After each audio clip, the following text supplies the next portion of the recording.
بسم الله الرحمن الرحيم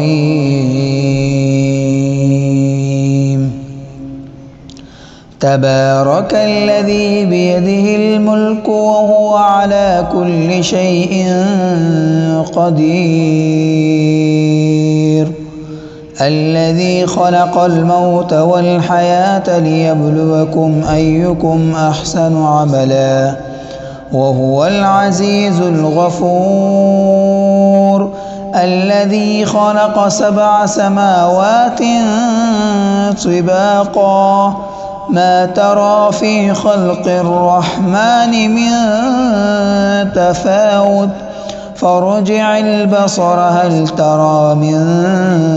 فتور ثم ارجع البصر كرتين ينقلب إليك البصر خاسئا وهو حسير ولقد زينا السماء الدنيا بمصابيح وجعلناها رجوما للشياطين وأعتدنا لهم عذاب السعير وللذين كفروا بربهم عذاب جهنم وبئس المصير إذا ألقوا فيها سمعوا لها شهيقا وهي تفور تكاد تميز من الغيظ كلما ألقي فيها فوج سألهم خزنتها ألم يأتكم نذير قالوا بلى قد جاءنا نذير فكذبنا وقلنا ما نزل الله من شيء إن أنتم إلا في ضلال كبير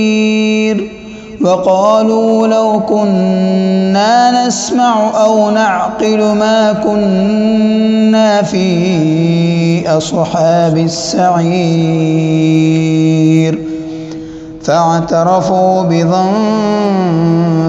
فسحقا لأصحاب السعير إن الذين يخشون ربهم بالغيب لهم مغفرة وأجر كبير وأسروا قولكم أو اجهروا به إنه عليم بذات الصدور ألا يعلم من خلق وهو اللطيف الخبير هو الذي جعل لكم الأرض ذلولا فامشوا في مناكبها وكلوا من رزقه وإليه النشور أأمنتم من في السماء أن يخسف بكم الأرض فإذا هي تمور أم أمنتم من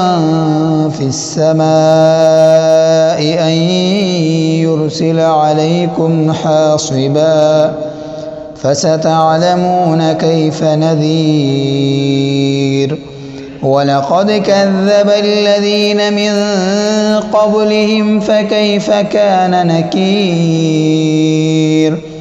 أولم يروا إلى الطير فوقهم صافات ويقبضن ما يمسكهن إلا الرحمن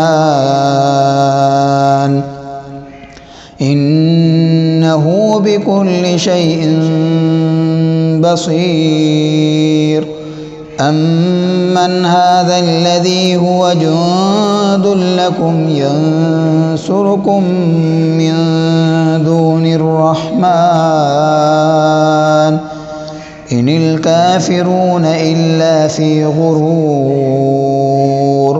أمن هذا الذي يرزقكم إن أمسك رزقه بل لجوا في عتو ونفور أفمن يمشي مكبا على وجهه أهدى أمن يمشي سويا على صراط مستقيم قل هو الذي أنشأكم وجعل لكم السمع والأبصار والأفئدة قليلا ما تشكرون قل هو الذي ذرأكم في الأرض وإليه تحشرون ويقولون متى هذا الوعد إن كنتم صادقين قل إنما العلم عند الله وإنما أنا نذير مبين فلما رأوه زلفة سيئت وجوه الذين كفروا وقيل هذا الذي كنتم به تدعون قل أرأيتم إن أهلكني الله ومن معي أو رحمنا فمن يجير الكافرين من عذاب أليم قل هو الرحمن آمنا به وعليه توكلنا فستعلمون من هو في ضلال مبين قل أرأيتم إن أصبح ماؤكم غورا فمن يأتيكم بماء معين صدق الله العظيم.